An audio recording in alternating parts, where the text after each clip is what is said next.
Talking of gays, I see Hillary Rodham Clinton.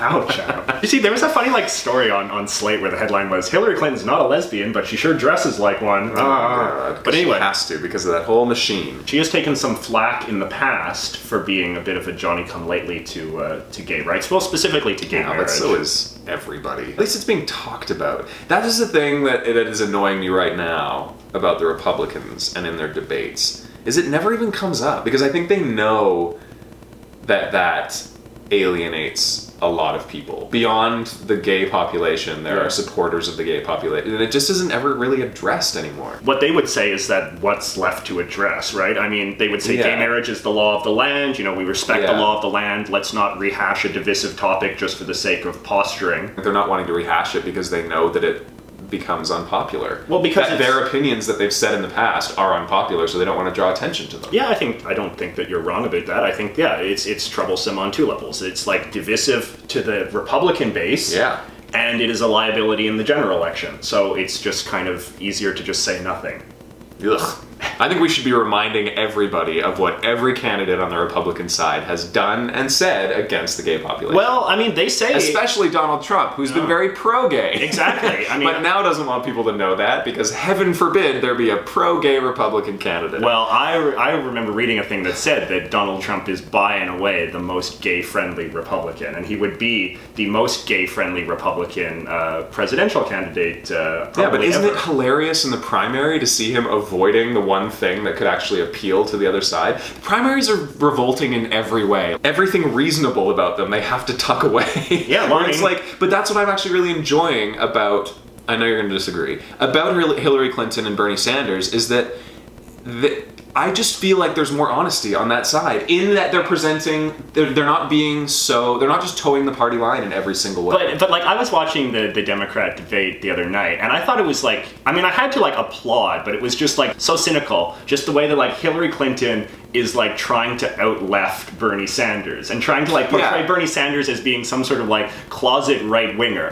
This is... With the gun stuff? Well, the gun stuff, and it's you don't like President Obama as much as I do, and you were going to challenge him for the primary and this kind of stuff. But they're also... I just think that they're more genuinely those people. Whereas you see people like Donald Trump, who have given money to the Clintons in the past, who has benefited a lot from Democratic policies in the past, who all these things, and then now that he's in debates, is doing that, is towing the party line on his side, and going about his NRA rating, and all this shit that you're no one cares. Corinthians 2, as he said but it's because their voting base does care about that stuff, and you will be out of the running if you admit to anything that might be more liberal.